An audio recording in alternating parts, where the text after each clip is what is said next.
नमस्ते, मेरा नाम है अदिति शाह और आप देख रहे हैं न्यूज नेशन का डिजिटल प्लेटफॉर्म। चीन की सेना को उखाड़ फेंकने के लिए अब जोरावर आ रहा है। आप सोच रहे होंगे कि ये जोरावर कौन है, तो बिना देर किए हम आपको बता दें कि जोरावर भारतीय सेना के अत्याधुनिक लाइट टैंक का नाम है, जो चीन की हर चाल को नाकाम करेगा, जो चीन के मंसूबों को धराशायी करेगा।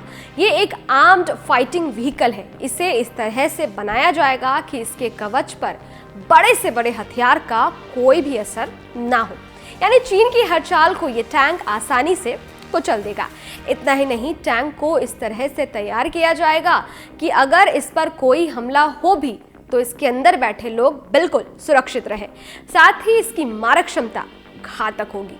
ये बेहतर स्पीड में चल सकेगा। इसके अंदर आधुनिक संचार तकनीक लगाई जाएगी, यानी कि बातचीत में किसी भी तरीके का कोई भी डिस्टरबेंस नहीं होगा।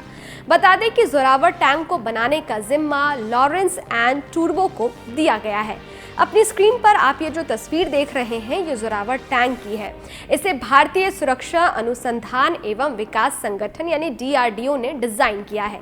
अगले 2 साल में इसका प्रोडक्शन भी शुरू हो जाएगा, यानी ये बनना तैयार हो जाएगा। भारतीय सेना को ऐसे 350 टैंक्स की जरूरत है। ये टैंक्स मात्र 25 टन के होंगे। इन्हें चलाने के लिए सिर्फ 3 लोगों की जरूरत होगी, यानी कि ये हल्का तो होगा ही, साथ में इसमें मैन पावर जो है वो भी बहुत कम लगेगी।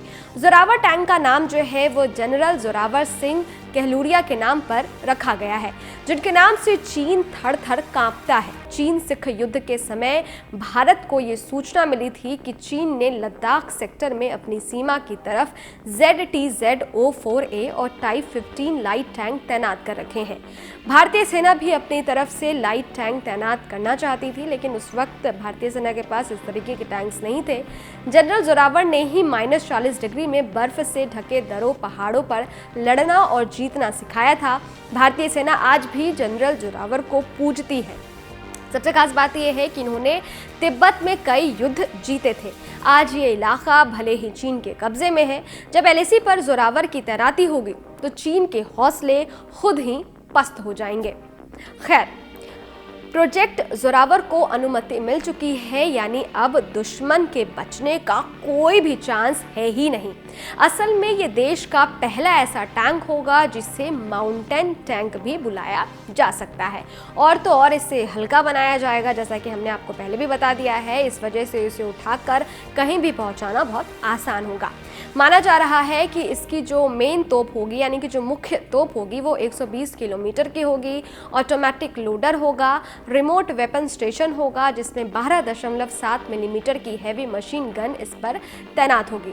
असल में ये कम वजन का ही होगा, लेकिन ताकत मुख्य युद्ध टैंक जैसी ही होगी, यानी कि जो है ताकत में किसी भी तरीके का कोई भी कॉम्प्रोमाइज़ नहीं किया जाएगा।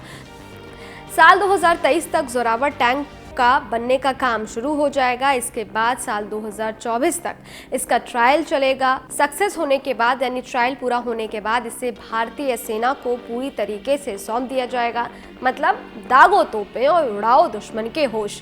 वैसे आपको बता दें कि हाई एल्टीट्यूड के लिए ही इस तोप का खासकर इस्तेमाल होगा। इसे बनाया जा रहा है इसीलिए, यानी तवांग हो या लद्दाख, दुश्मन का धराशायी होना तय है। जोरावर लाइट टैंक में artificial intelligence, drone integration, active protection system, high degree of situational awareness जैसी ताकतें होंगी। साथ ही इसमें मिसाइल फायरिंग की क्षमता भी होगी। इसमें दुश्मन के ड्रोन्स को मार गिराने की यंत्र वार्निंग सिस्टम भी लगे होंगे, यानी ये मीडियम बैलेट टैंक्स के बजाय भारतीय सेना की ज़्यादा मदद करेगा। जानकारी के लिए आपको बता दें कि चीन ने अपनी तरफ वाली जो उसकी सीमा है, वहाँ जो टैंक्स लगाए हैं उसका वजन 33 टन से कम है, यानी कि ये हल्का है, उसे आसानी से एयरलिफ्ट किया जा सकता है। भारत की तरफ से जो टैंक सीमा पर लगाए गए हैं वो भी बेहद ताकतवर है, लेकिन ऐसे नहीं है जिसे आसानी से उठाया जा सके, यानी कि लाइट वेट टैंक अभी भी एक भी नहीं है। खैर, सीमा पर जो K9 वज्रा टैंक है वो चीन की हालत ख़राब करने के लिए काफ़ी है, लेकिन लाइट टैंक के पहुँचने से चीन की हरकत पर फुल स्टॉप लग जाएगा। इस वीडियो पर आप क्या सोचते हैं हमें कमेंट बॉक्स में लिखकर ज़रूर बताएं। साथ ही अगर आपने हमारे YouTube चैनल को सब्सक्राइब नहीं किया है तो फ़ौरन कर लें ताकि हर न्यूज़ अपडेट सबसे पहले आप तक पहुंचे। डिटेल स्टोरी के लिए आप हमारी वेबसाइट newsnationtv.com पर भी विजिट कर सकते हैं। शुक्रिया।